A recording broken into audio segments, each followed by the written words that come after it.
The coffee cup shattered against the marble floor, sending scalding liquid across Emma's worn sneakers.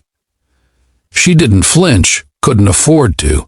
Not when 3 tables were waiting for their orders, not when her daughter's medication sat unpurchased at the pharmacy, not when men like Richard Caldwell sat in booth 7 with that familiar sneer of contempt painted across his face.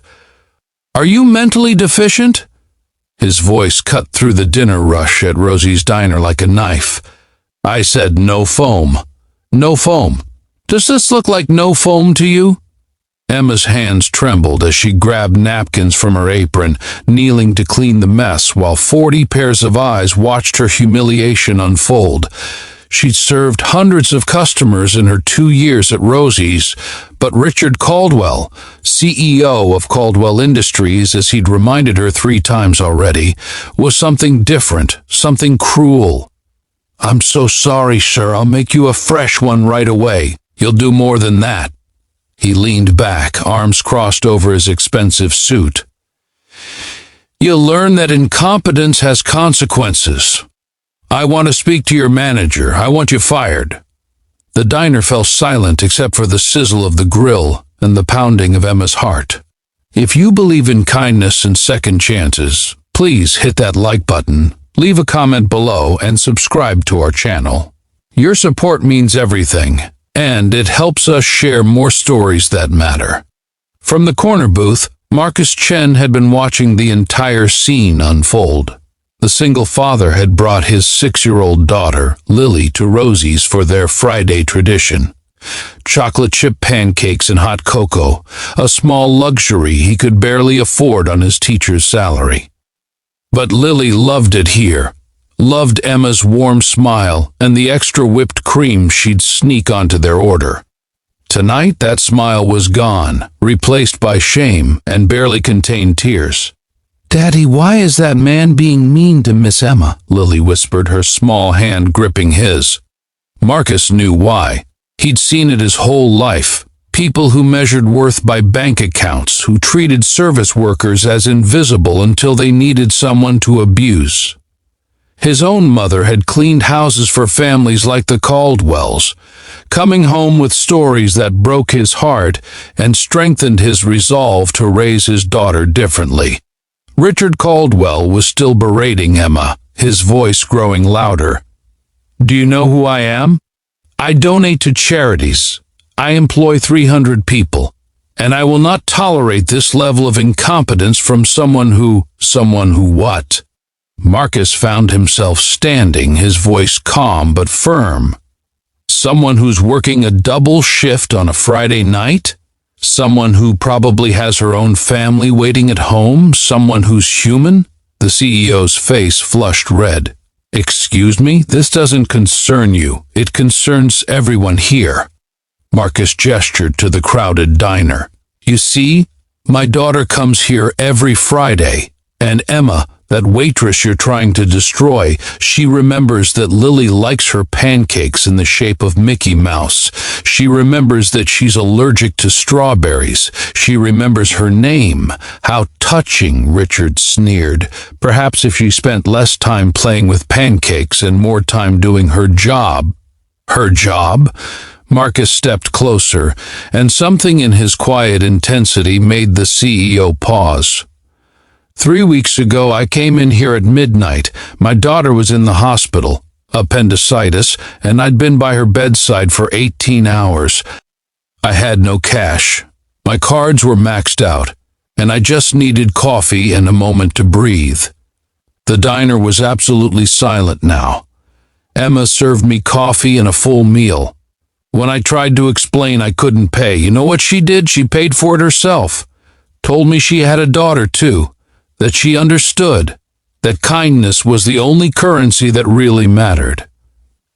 Emma's eyes widened. She'd never expected to see Marcus again, certainly never expected him to remember that night. Richard laughed, but it sounded hollow. "A touching story, but hardly relevant to... I'm not finished." Marcus's voice carried a weight that made everyone lean in. "I came back the next week to pay her back. She refused, said to pay it forward instead. So I did. I started a fund at my school for families going through hardships. In 3 weeks, we've helped 12 families. 12 families who might have gone hungry, might have lost their homes, might have given up. They're okay now because one waitress believed kindness mattered more than money. He turned to address the entire diner. This man wants Emma fired because his coffee had foam, but I think we should ask ourselves what kind of world we want to live in. One where we tear people down for small mistakes, or one where we build each other up, where we recognize that every person serving us, cleaning for us, helping us, they're fighting battles we know nothing about. An older woman at the counter started clapping. Then another customer joined. Within seconds, the entire diner erupted in applause. Richard Caldwell looked around, his expression shifting from anger to uncertainty to something that might have been shame. You don't understand. I had a terrible day. The board meeting, the stress. We all have terrible days, Marcus said quietly. The question is whether we use that as an excuse to hurt people or as a reason to be kinder, knowing what others might be going through. Lily slipped out of the booth and walked to Emma, wrapping her small arms around the waitress's legs. Don't cry, Miss Emma. You're the best. That's when Emma did cry. Not from humiliation now, but from the overwhelming realization that she wasn't alone, that her small acts of kindness had rippled out in ways she'd never imagined. Richard Caldwell stood slowly, his expensive suit suddenly looking like armor that had failed him. He pulled out his wallet, extracted several $100 bills, and placed them on the table. He struggled with words that clearly didn't come naturally. I apologize, that was inexcusable. He looked at Emma directly for the first time. I have 300 employees, and I just realized I don't know any of their names. I don't know their stories. I've been so focused on quarterly reports and profit margins that I forgot.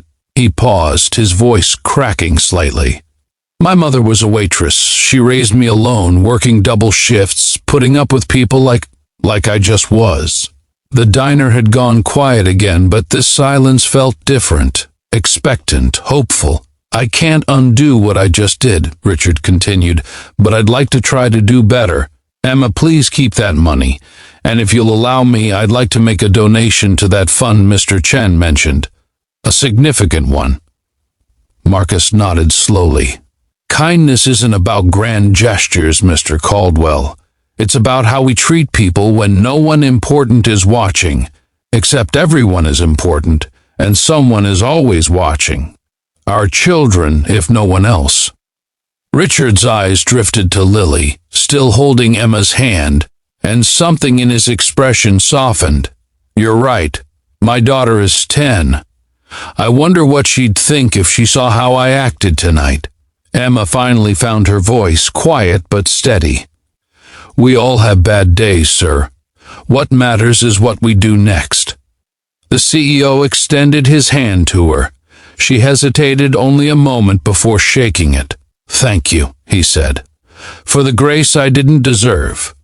As Richard Caldwell left the diner that night, he paused at the door and turned back. I'll be back next Friday, and I'll have my coffee however it comes, with gratitude. The diner erupted in applause again as the door closed behind him. Marcus returned to his booth, pulling Lily onto his lap. Did I do the right thing, baby? You were brave, Daddy, like a superhero. No, sweetheart. Standing up for what's right isn't superhero stuff, it's human stuff. It's what we're all supposed to do. Emma brought them fresh pancakes, Mickey Mouse-shaped with extra whipped cream, and this time she refused payment entirely. Consider us even, she said with that warm smile returned to her face. If this story touched your heart, please take a moment to like this video, share it with someone who needs to hear it, and leave a comment telling us about a time when someone showed you unexpected kindness. Your engagement helps us continue sharing stories that remind us of our shared humanity. Subscribe to our channel to never miss a story that matters. 3 months later, Marcus received an unexpected letter. The Caldwell Foundation had established a permanent endowment for his school's hardship fund. The note inside was simple, teaching my daughter what my mother tried to teach me. Better late than never. R.C. Emma kept the letter Richard had sent her too, the one that came with his first donation. It had just 4 words. Kindness is the currency. She'd taped it next to her daughter's photo in her locker, a reminder that even on the hardest days, even when her feet ached and her bank account was empty and customers were cruel, she was part of something bigger. Every smile, every extra whipped cream, every meal paid for in secret, they all mattered. Because in a world that often feels too harsh, too cold, too focused on the wrong things, the smallest acts of human decency become revolutionary. They ripple outward in ways we can't predict, touching lives we'll never meet, changing hearts we thought were too hard to reach. And sometimes all it takes is one person willing to stand up and remind us we're all in this together, and kindness, always kindness, is what will save us.